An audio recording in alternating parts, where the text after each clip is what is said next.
A pleasure to meet y'all at last, and welcome to the last final ever day that I will in fact be going on ahead to Survival of No Limits to talk about scar tissue. Specifically speaking, the kind of scar tissue that I have all over the body.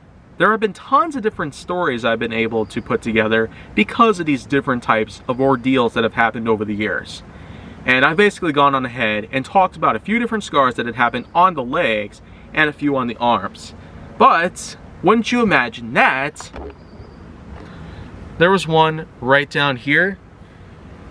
In all seriousness, that actually is, oh gosh, that's not what's supposed to happen, right? That actually is what happened at one point. I don't know if you could probably see it. It is around here somewhere. Ah, here we go. Right down here. I don't know if you can see it. It's a little bit dark, but that's the scar tissue for you. That happens right on the abdominal region, which happened as far back as 2015. The same exact year where I had gotten myself a knuckle dust. But let me just go ahead and tell you, this one is probably slightly worse, even though I don't necessarily talk about it as much, because the knuckle dust event of June 2015 was probably a bit more prominent.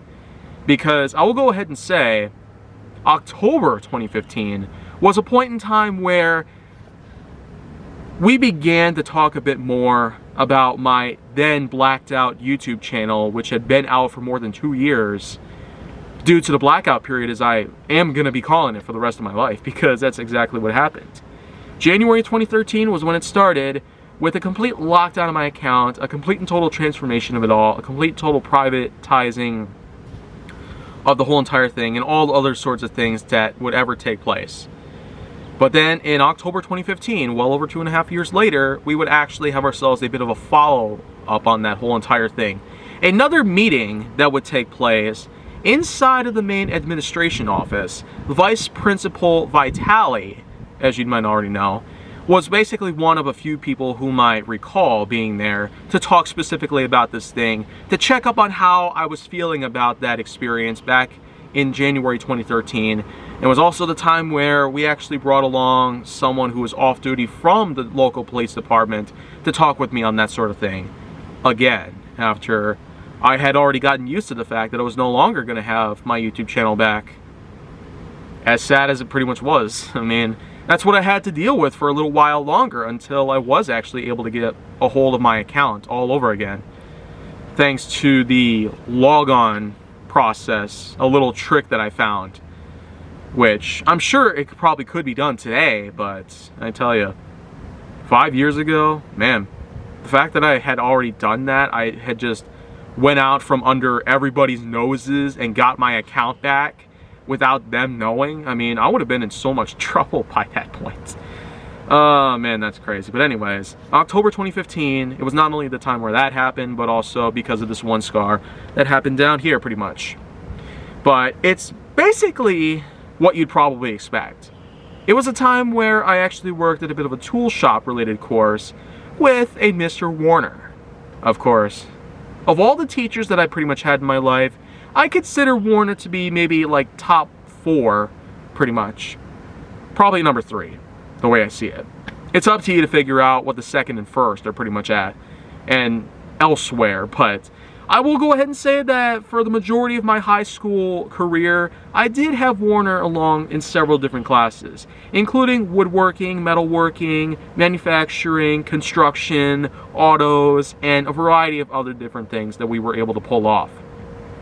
Between all 8 semesters that had taken place throughout my high school years, I consider Warner to be one of the most prominent of all that I might have ever had, and with a handful of others, including a Ashley Billow, who primarily served as my mathematics teacher throughout those years. But above all that, I will go ahead and say that the experience I was able to get in terms of woodworking, metalworking, tool shop experience, and likewise, was very high, in fact. Mostly because of Warner's many courses that were out there for anybody to take advantage of. And being one of a handful of students who was pretty much there almost on a mere 24/7 basis, I really was in fact able to touch base with a lot of the other people that had worked over there, and even more so given to the fact that the Menomonee Falls High School in 2016 and 2017 had undergone a huge facelift. The basement, as many people had called it, was completely transformed by the end of the 2016 to 2017 summer that had pretty much preceded what was then my 11th grade school year. And it was then referred to as IC, but yet I can't necessarily remember what it really means. Although I actually did go as far as to become an official member of the club and even got my own merchandise, which, believe it or not, I still have my official embroidered work polo shirt for that. And I still don't even know if it fits me right now, but considering how I've been losing a lot of weight lately, that's exactly what I might have to do sooner or later, but that's not really about any of that. At one point before all that happened, October 2015, I was, again, 16. Well above 16, of course.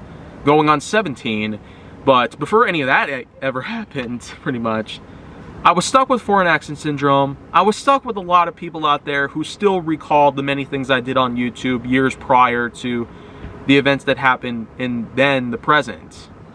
I still had lots of problems going on, lots of issues I had to learn to overcome on my own without a lot of help from other people, but it was also the time where I had sustained this exact injury right down here in the abdominal area.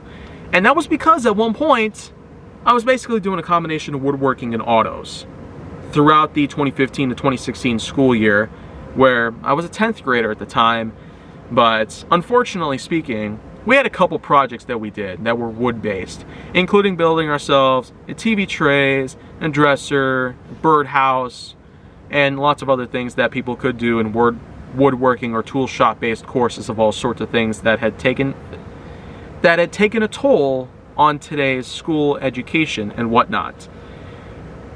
This one incident actually was pretty bad. I will go ahead and tell you that, because it had also cost one of these kinds of shirts. Not this exact one, of course, but there was one I had similar to this that had unfortunately been ripped. At one point when I was operating a large miter saw, a bandsaw that basically went up and down pretty much, a saw that kind of went vertical as opposed to horizontal like most saws would.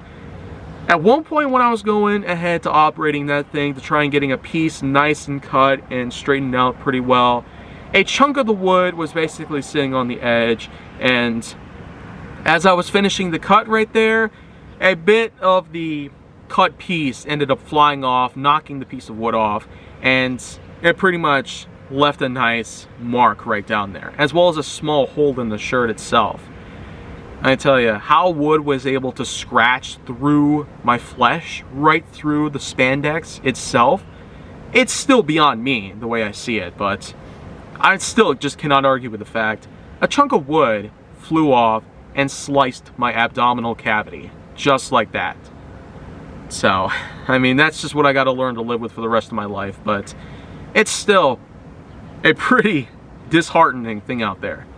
Not at all a good way to have a good time over at one of Warner's classes just like that. But it's still important to note that I really did have plenty of other stuff I was able to work on easily and safely, taking a bit more precautions.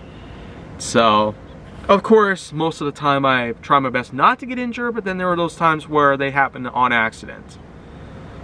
Never on purpose. So with that being said, that actually concludes that story entirely.